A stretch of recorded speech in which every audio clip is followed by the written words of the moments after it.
कौम अच्छे बुरे में तमीज कर चुकी है, कौम ने फैसला कर लिया है और इसका लेकिन हम यहाँ जो तो बातें का कर रहे मामला हैं नहीं है ना, तहरीक-ए-दम-एतमाद का मामला है जो अपोजिशन को ठीक है, या जो तहरीक-ए-दम-एतमाद के मामला है, इसका वोटिंग करवानी है तो टाइम गेन कर रही है हुकूमत। जी सब्सक्राइब करें और बेल दबाएं ताकि कोई खबर रह न जाए। कौम अच्छे बुरे में तमीज कर चुकी है, कौम ने फैसला कर लिया है और इसका लेकिन हम यहाँ जो तो बातें कर रहे हैं नहीं है ना, तहरीक-ए-दम-एतमाद का मामला है जो अपोजिशन को ठीक है, या जो तहरीक-ए-दम-एतमाद के मामला है, इसका वोटिंग करवानी है तो टाइम गेन कर रही है हुकूमत। जी सुमैया तहरीक-ए-दम-एतमाद जी नहीं, बिल्कुल भी नहीं। देखें, तहरीक-ए-दम-एतमाद का जो मामला यही कौम का मामला है, आप कौम को इससे इनडिफरेंट नहीं रख सकते। ये जो हॉर्स ट्रेडिंग, यानी कि इसका मतलब ये है कि पाकिस्तान के अंदर किसी भी एजेंडा को लेके आना चंद अरब रुपए की खेल है, यानी कि ये 22 करोड़ अवाम भेड़ बकरियां हैं, वो जाके नजरिए पे वोट दें, वो जाके किसी निशान पे वोट दें और हम पार्लियामेंटेरियंस वो भले उनका जिस मर्जी सियासी जमात से ताल्लुक हो वो जाएं और एक टोकरे में बेच के आ जाए, ऐसा नहीं चलेगा। अब ये अवाम कह रही है, ये अवाम का फैसला है, ये कौम का फैसला है, वो किसी को नहीं करने देंगे, वो जिस सफ में भी होंगे। आज इस मुल्क में नई रवायत पड़ गई है कि अवाम ने अच्छे बुरे की तमीज कर ली। कौम बन जाती है कौम जब वो सही और गलत में फर्क करती है, जब वो अपने साथ इम्तियाजी सलूक नहीं होने देती, जब अवाम अपने राइट्स का खुद पैरा देती है, जिस दिन उस दिन वो कौम बन जाती है। अवाम कैसे देखिए, जरा मैं इस पर भी आऊंगी कि अवाम का इसमें क्या रोल है, क्योंकि सारा मामला रखी है असेंबली में सर अंजाम देना। मैं आती हूँ इस पर भी आती हूँ। जरा खालिद खान मंदोखेल साहब को भी हम शामिल गुफ्तगू करते हैं। पाकिस्तान पीपल्स पार्टी से हमारे साथ मौजूद हैं। खालिद खान मंदोखेल साहब, बहुत शुक्रिया आपका। आज जो कुछ हुआ और ज़ाहिर ये मुलतवी हुआ आज का इजलास, क्या ये वाकई हुकूमत जो कह रही है कि वही सरप्राइज का एक हिस्सा था जो हम देना चाहते थे अपोजिशन को, ये पहला सरप्राइज दिया हमने?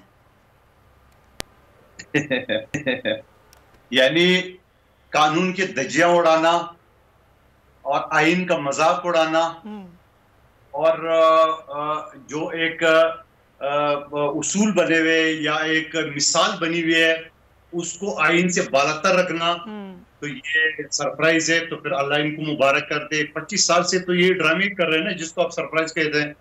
बात ये है, एक असेंबली का रेजोल्यूशन मोशन मूव हुआ है और इसी दौरान इससे पहले एक मेंबर का इंतकाल हुआ, अल्लाह उसको जन्नत नसीब फरमा दे। तो उसके बाद बकाया भी हमारे पीपल्स पार्टी के दौर में हमारे एक MNA साहिबा के जब इंतकाल हुआ तो उसकी दुआ के बाद साहिबा का आवाज आ रही है? जी जी बिल्कुल आ रही है, आप बोलिए। मैं समझ रहा हूँ कि ये जितनी बाने बना ले, हमने कौन सा गलत काम किए। आइन की आर्टिकल 95 क्लास 1 के तहत हमने ये रेजोल्यूशन पेश किए है और ये एग्जैक्टली इनकी अपनी हुकूमत के अंदर, बलूचिस्तान हुकूमत अभी 2-3 महीने पहले बदल चुकी है इसी कानून के तहत। तो हमने कौन से गलत काम किए और ये जिस तरह गाली गलोच और जिस तरह ये जो लोफर जबान है वो इस्तेमाल तो ये हॉर्स ट्रेडिंग का जो इल्जाम लग रहा है आप पर, ये कोई गलत बात नहीं है?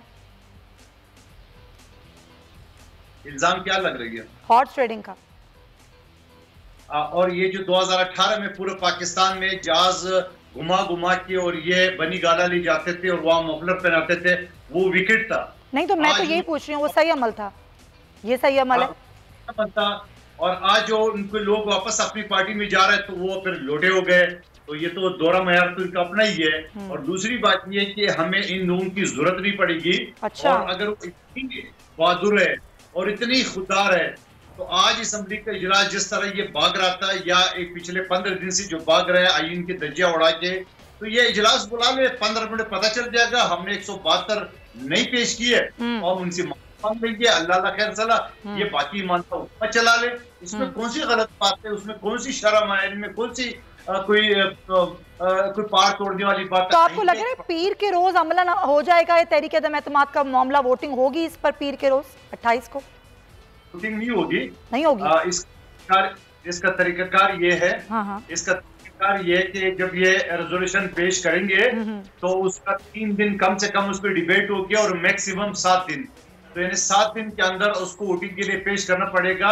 शुरू की डिबेट के लिए हाउस जो है ना ओपन करना पड़ेगा। तो कानून ये है, लेकिन ये डिले करे, अगर आज ये ओपन कर दे तो 3 दिन पूरे हो जाते हैं मंडे को, तो मंडे से वोटिंग हो सकती थी, लेकिन अब मंडे को नहीं होगी। अब मंडे के बाद 3 दिन है, उसके बाद वो किसी दिन भी वोटिंग के लिए स्पीकर रख सकता है। सही है, पॉइंट टेकन। मुसर्रत साहिबा, जाहिर है जब ये एक इजलास जो कि हुआ, बार बार ऑपोजिशन ये कह रही है कि ये तो आईनी तरीका है, और यहाँ तक कहा ऑपोजिशन ने कि आर्टिकल 6 लगना चाहिए स्पीकर पर। स्पीकर की आईनी जिम्मेदारी है कि वो बहस करवाते, आज करारदाद को जो ज़ाहिर एजेंडे का हिस्सा थी उस पर बात की जाती, लेकिन ऐसा नहीं हुआ। ज़ाहिर पीर को भी नहीं होगा। पीर को अगर बहस के लिए सारा ये अमलन होता है तो उसके बाद जाके ये वोटिंग होगी। तो क्या लग रहा है कि हुकूमत के पास नहीं है नंबर्स, इसीलिए ये सारा मामला हो रहा है, या स्पीकर जो हैं वो जानबूझ के ऐसा कर रहे हैं? क्या है, क्या मामला?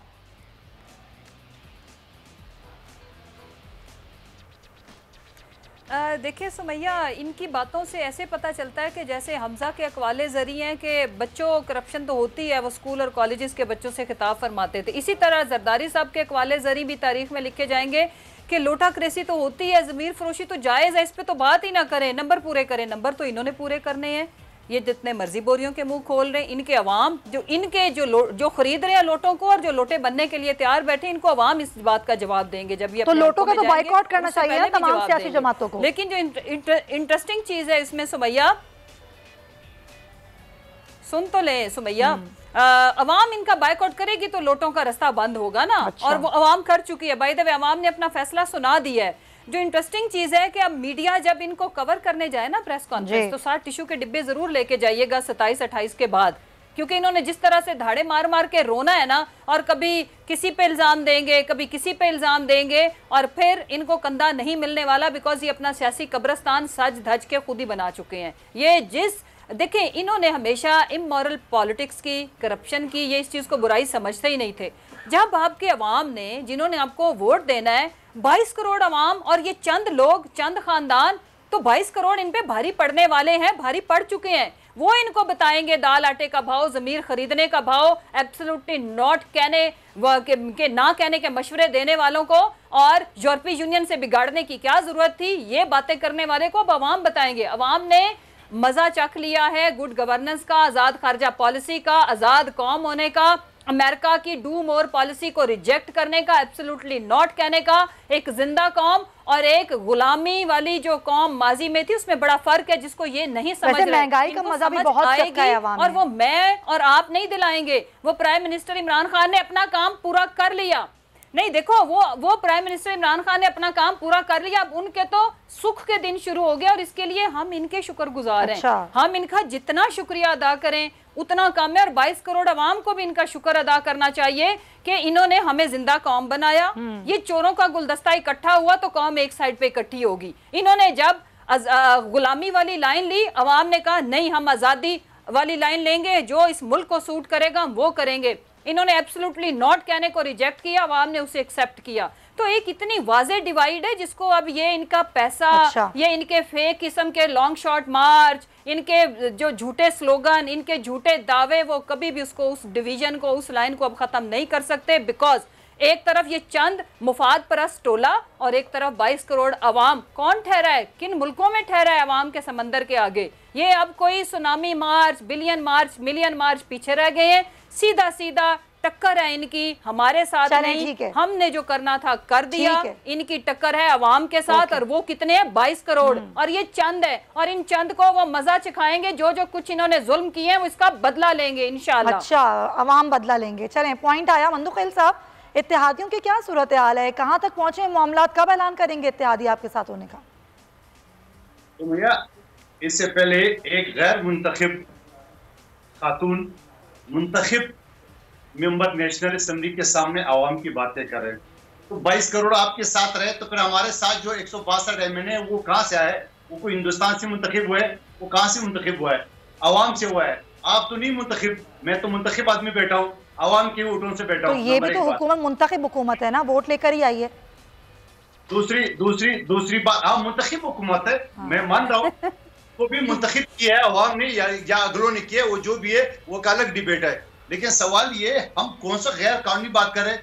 ये हवाम की धमकी दे रहे हैं। ये हवाम की धमकी हमने बहुत सारे देखे हैं, और ये असल में ये आपने हर शहर में देखा होगा, एक शख्स दीवार के साथ खड़ा होता है, गुनगुनाता रहता है। अच्छा। सारा दिन एक चीज गुनगुनाता रहता है, मैं नहीं छोड़ूंगा, मैं नहीं छोड़ूंगा। ये बहुत जल्द किसी दीवार के साथ खड़ा होने वाला है, ये अपना बाल नोचेगा और मैं नहीं छोड़कर जो ना वो। अच्छा, इत्तेहादियों का तो बता दें, इत्तेहादी का ऐलान करेंगे? देखिए, आप मुझे एक बात बता सुनिए, सिंपल सी बात। जी जी। मैं पीपल्स में आपको मिसाल देख, मैं पीपल्स पार्टी का रुकन कौमी असम्बली हूँ।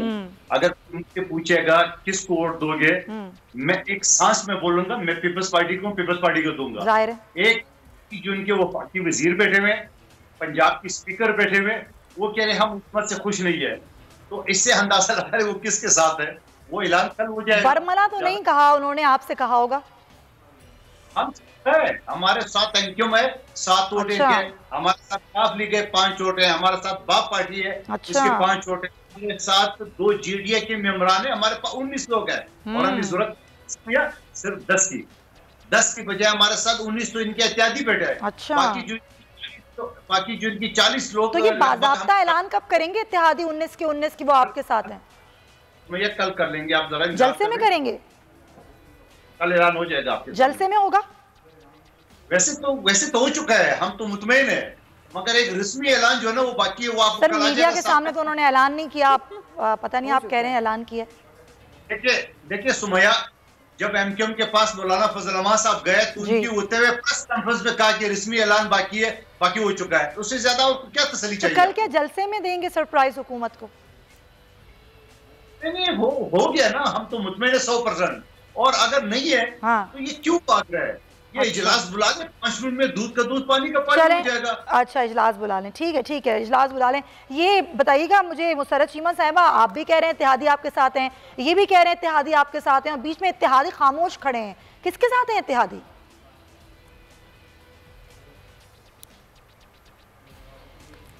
देखें, जो इंटरेस्टिंग चीज़ है सुमैया, इसमें वोट ऑफ नो कॉन्फिडेंस ये लेके आए हैं, ये 172 नहीं, 100 पता नहीं, इनके पास 6000 लोग हैं, जितने भी हैं पूरे करें ना जाके पहले एक बार। लेकिन आप ये सुनने के लिए तैयार हो जाएं, कादिर मंदोखेल साहब जब अगला प्रोग्राम करेंगे वोट ऑफ नो कॉन्फिडेंस के बाद, वो क्या होगा, इत्तेहादी तो हमारे साथ थे, सारे हमारे साथ थे, एमक्यूएम भी साथ थी, फोन कॉल्स भी नहीं आई, दुनिया जमाना न्यूट्रल भी था, ये जो किसी को नहीं पता वो आपको पता है। के लिए तैयार है, मैंने तो कहा टिश्यू के डब्बे तैयार रखे। अच्छा। और अच्छा, टिश्यू के डब्बे तैयार रखे। ये बेसिकली सबसे जो इंटरेस्टिंग चीज है वो ये है कि इस दफा की जो अच्छी जो जबरदस्त सिचुएशन है, भाई मेरे भी हंस रहे हैं, वो ये है कि इनके पास कोई एक्सक्यूज नहीं बचने वाला, कि ये अब इनको चाहिए कि ये अभी से ये बयानियां सोच लें कि इल्जाम किस पे धरना है।